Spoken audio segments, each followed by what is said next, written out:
Good morning, everyone. Thank you for joining us today for this webinar. I see that we have a couple people still joining, so we're going to give it another minute and then we'll get started.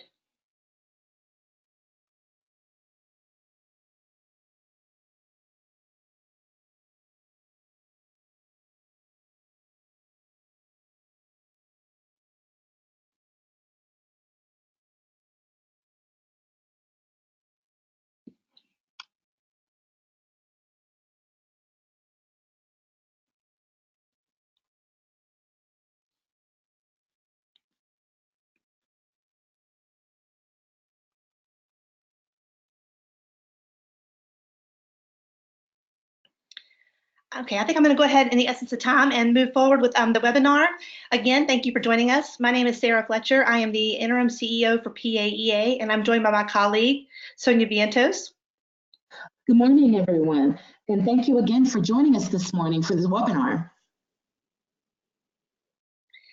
So just to get started, a couple of housekeeping things. You probably noticed by now that all attendees are muted.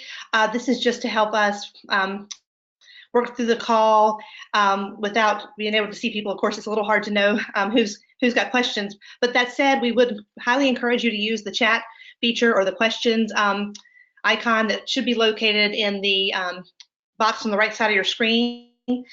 Anytime you're in the webinar, please send us your questions, again, using either the chat or the questions box, and one of us will be monitoring those to make sure that we can answer them at the end of the call.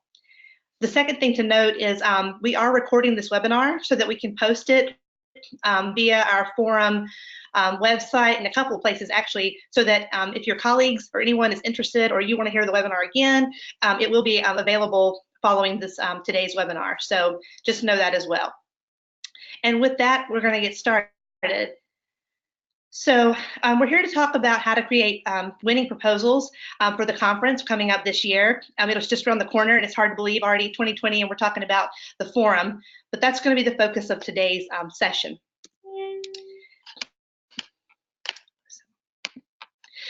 There's two main topics we'll go over: the key components of the top-notch proposals, of course, and then we'll get into some of the logistics, including timeline and just some of the important things to know about the dates for submissions and where to access information and those types of things.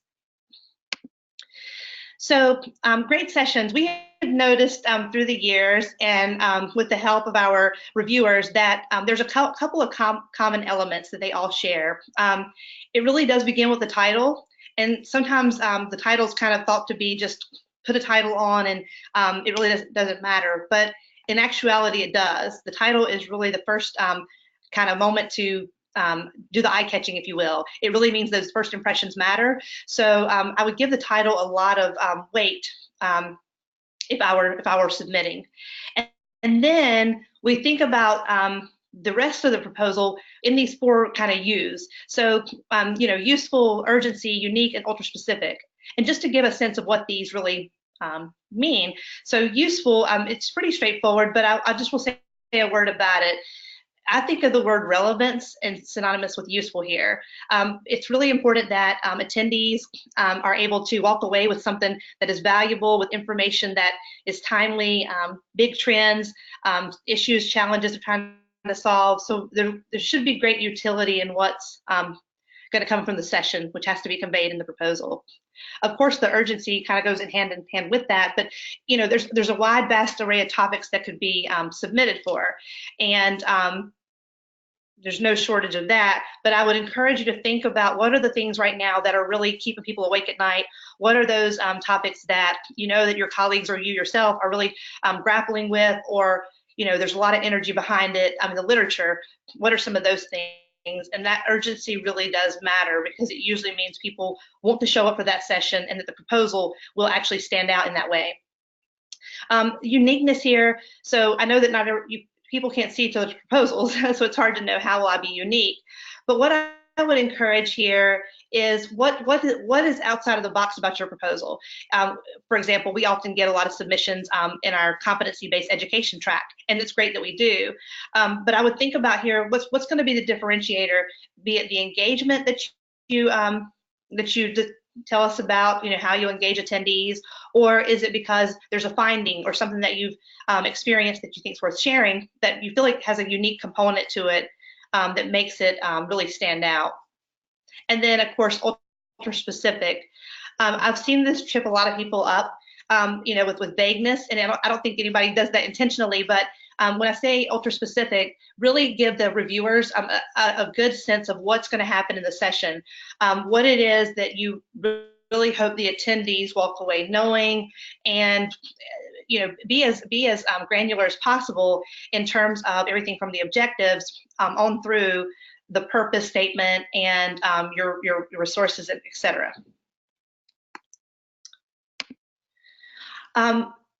Just to reiterate with the title, again, I can't underscore that enough.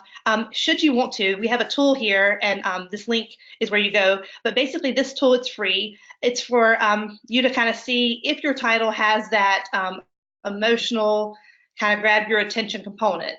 Again, this link will be available when we upload the webinar on our website. So the score that comes out, just know our reviewers don't use this score. They don't use this website in any way to make a judgment about the proposals when reviewing. It's just a way for you to see if your title via this database is likely to get noticed, if you will, or have that emotional draw to it. So if you feel like it, take advantage of this. Getting it a little bit more granular now, session descriptions. So relevance is at the top, because it really is the most important thing. Make sure that the topic is relevant to today's issues and challenges and educational kind of happenings. Audience focus. So the association has really taken on a paradigm shift over a couple of years to make sure that we are designing all the forum experiences for the attendees. So it's very attendee or audience, as I have here, focused. The same applies to the session proposals. It's really important that reviewers know that your focus is, and the intentionality in the proposal is really on the attendees. And again, what they'll learn, the knowledge and skills they'll acquire, what will be different from when they came in the door to when they leave, those types of things. So it needs to have that audience focus. So the benefit of attending should be pretty straightforward, but one thing I would encourage here, attending the session would have the benefit as outlined in the proposal, but I would go a step further and say, and then what's the benefit of that? So beyond just the benefit of attending and getting to absorb the information, etc., there's like a benefit of the benefit, which really means, and now what? What can the attendee do with the information when they get back to their program? How might they apply it? How might that be impactful for them? So again, why does it matter? And then think of a problem or a challenge that the attendees have to solve. That usually does help the proposal be more relevant and have a much more concreteness, if you will, when you're really thinking about a problem or challenge people are trying to solve. Learning objectives. You all are educators, so I won't go too much into this, but it is one of the required sections on our education proposals, of course. And this really is just keep in mind, it's what you want your participants to remember. You want them to have something that sticks with them when they get back to their institution. They have something they can use right away or apply, or at least share with colleagues and begin maybe thinking about or working on. If you think about 3 outcomes that they walk away knowing, that's really important, because really more than that, it's going to be probably way too many, and you could certainly go less, but think about at least, we encourage you to think about 3 outcomes that the attendees will walk away with.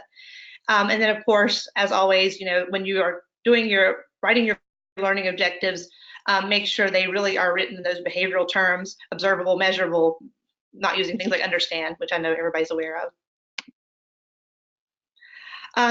So sometimes we get session proposals that talk a great deal about background, they talk a great deal about findings, and more of, I guess, what would be considered what's like the topic itself. But be sure you really do focus on what your participants will be doing during the session. Will they be broken into small groups? Will they be encouraged to do check-ins with you, be a question and answer or polling or something like that? But it's really important to know what the participants will be doing. Again, that means how you'll engage them. And if you're doing a spotlight session, for example, where really the intention is to be more of a lecture style session, that's fine, just articulate that. But you might want to think about how will you know that your audience is at least following along or retaining the information that you're providing. And then know your intended audience. So this really means think about your target audience. Increasingly, we are having folks ask us, can you give me a sense of who the session is geared towards? Program directors, experienced faculty, etc. So while there's no way of knowing who actually will show up for your session, it is good to be clear from the beginning about who you're designing the session for, and that you have that attendee in mind.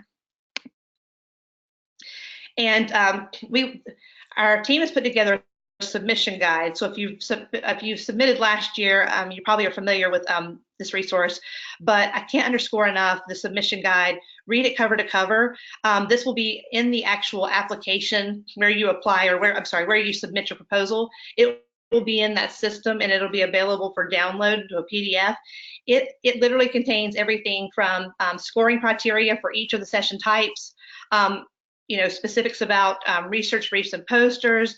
It has a wealth of information and everything you need to know about how to submit and when to submit, etc. So I know Sonia will reiterate this later in the webinar, but that submission guide is a really invaluable resource.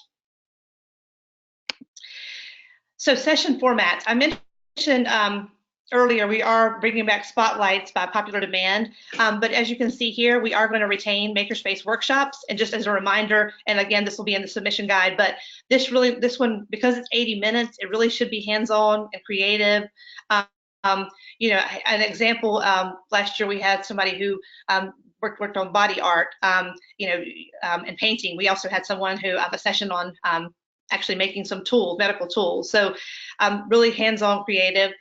The focused discussions, this is with a part lecture and then or active learning format. And we really encourage in focused discussion that there is a large part focused on engagement of the attendees. The panel presentations, pretty self-explanatory, but just know, even with panel presentations, I've seen where presenters have broken into small groups or the audience in small groups, or done think, pair, share. So panel presentations do not have to be just literal lectures. And then again, spotlights are back. They're also 50 minutes, but this is where we kind of really outline in the submission guide. The intent here is for 40 minutes, which is the bulk of the time, focused on more of a lecture, and you share findings on something that's happened, and then 10 minutes for Q&A. So just know that's kind of how we think about the session breakdowns. We get this question often, and so we wanted to make sure to highlight it here. The information also is, again, in the submission guide, but the poster presentations and research briefs. So oftentimes folks ask, can I submit what I have so far in terms of my research, and then with the hope or the intent of having the data analysis and collection done by the time the forum comes around. And we really ask that people delay. So we discourage doing that just simply because folks are interested, the attendees are interested in the actual analysis. They want to know that, and also the reviewers, this is the time to give them a sense of, again, what the findings are, so they can kind of determine if it's a good fit, if it's relevant, if it'll be useful, all those things I mentioned before. So again, analysis and data collection are required at the time of submission. And I'm going to turn it over now to my colleague Sonia to talk us through some of the logistics.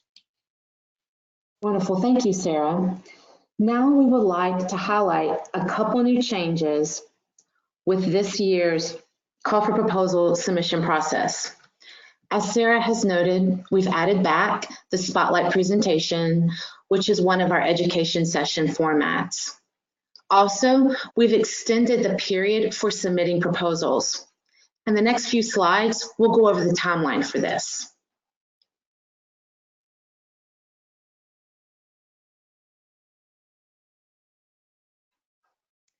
As a reminder, when submitting your proposal, if it is an education proposal, it should fit into one of the 8 education session tracks or areas of focus.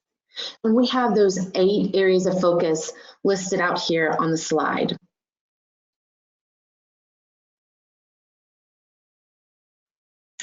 The timeline for this year's proposal submission process entails next Tuesday, January 21st. This is when it's open.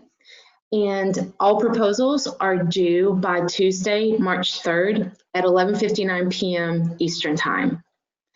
As Sarah has noted, we will have a submission guide. It has a lot of helpful information, including a frequently asked questions section.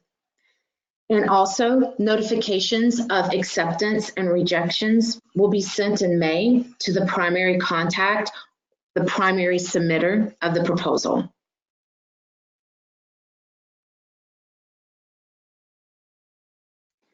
This concludes this morning's webinar. Now we would like to take a few minutes to answer any questions that have been placed in the chat box. Also, we would like to share with you a question that was asked at yesterday's webinar, and we have an answer for that.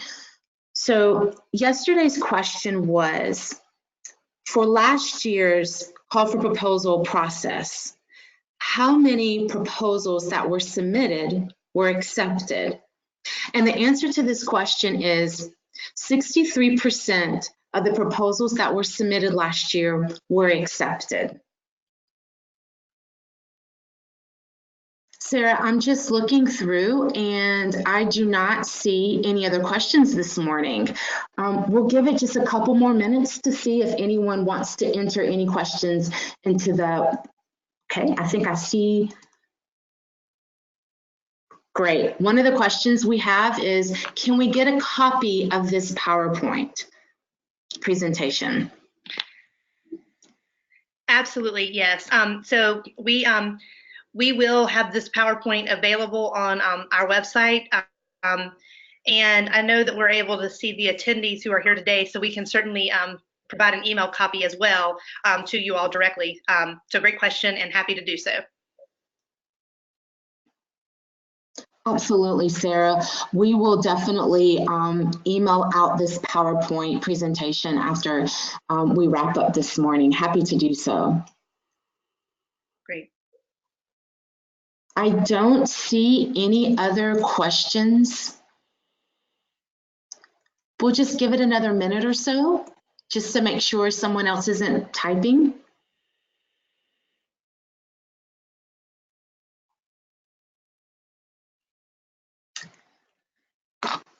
Great, Sarah, no more questions. So I believe this concludes this morning's webinar.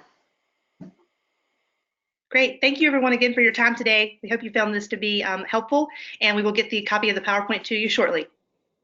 Thank you. Thank you, everyone.